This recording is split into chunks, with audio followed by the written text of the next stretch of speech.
All right, speaking of Donald Trump and the United States, Zohran Mamdani has made history as New York's first Indian American and Muslim mayor. But no sooner had he taken office than Donald Trump and his allies launched attacks, branding him as loony, jihadi and even a communist. Trump has already called Mamdani the future leader of the Democratic Party.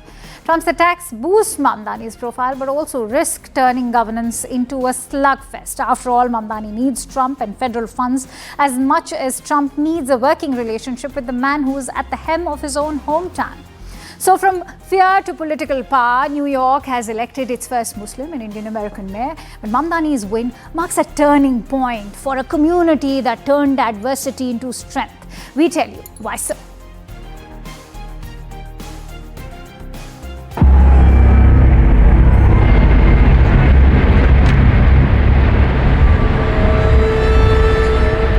In the years after September 11, Muslim New Yorkers lived under suspicion. There were mass arrests, warrantless surveillance, and fear in every mosque. Many were detained without charge, others vanished into detention centers. For 2 decades, the community was watched, questioned, and stereotyped. But from the fear came a new kind of politics, built on organizing, solidarity, and civic power. A well-meaning Muslim uncle pulled me aside. Today, New York is on the verge of electing its first Muslim mayor, Zohran Mamdani. I have to tell people I was Muslim.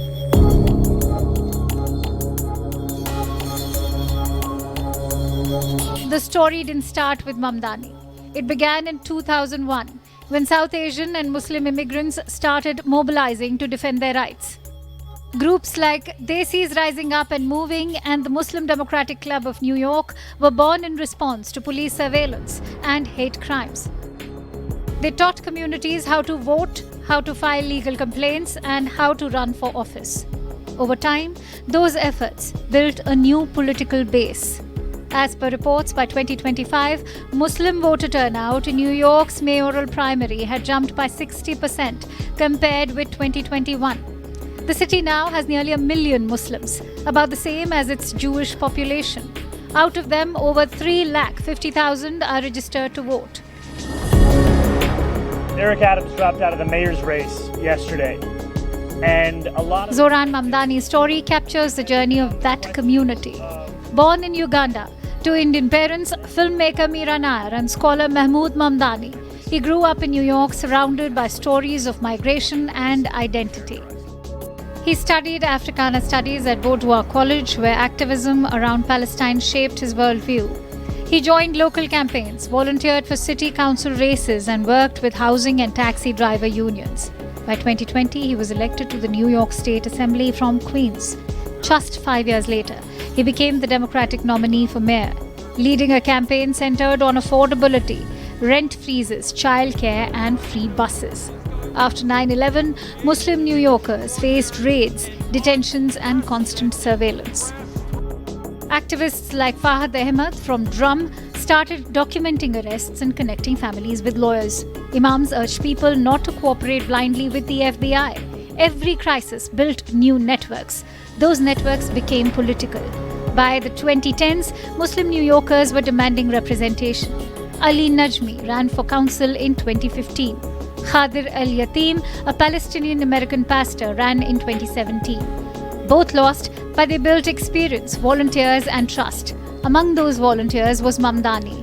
As Najmi said later, Zohran's rise is the culmination of a bunch of us losing and learning. There is something special in this room tonight. Power. Mamdani's politics are rooted in his faith, but he is more than that. His campaign drew 87,000 volunteers and $16.8 million in small donations, mostly under $250. He built bridges with Jewish progressives, younger voters, and working-class families across boroughs. Even amid controversy over his pro-Palestine stance, many Jewish voters under 45 backed him, frustrated by Israel's war in Gaza and drawn to his honesty.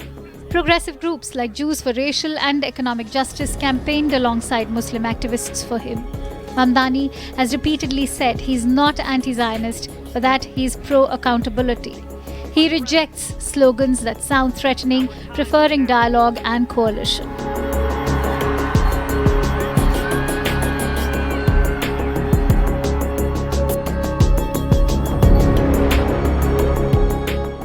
campaign took off in Queens and Brooklyn among taxi drivers, renters, and young voters priced out of their neighborhoods. His Freeze the Rent slogan became a chant across the city. His digital campaign, run mostly on small budgets, turned him into a social media phenomenon.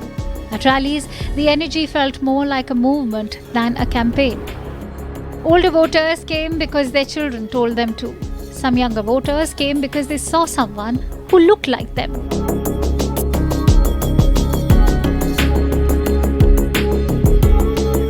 Mamdani's rise has not been without criticism. Right-wing politicians have called him extremist. Donald Trump questioned his citizenship. Some centrist Democrats worry about his support for a millionaire's tax or his criticism of Israel. And within his own base, there are divides between progressive Muslims and more conservative religious leaders who now claim ownership of his success. Reports describe a God squad of clerics and activists. Reports describe a God squad of clerics and activists who have defended him fiercely. Mamdani has tried to keep distance from his rhetoric while standing by his faith and community. He insists his campaign is about policy.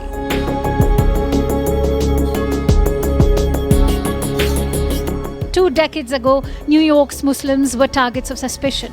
Today, they are shaping policy.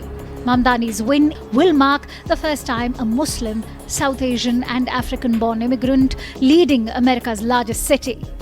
As one community organizer put it, we could not hide who we were, so we built power instead. Zohran Mamdani has already changed the story of New York. He has made Muslim New Yorkers visible in the city's political life.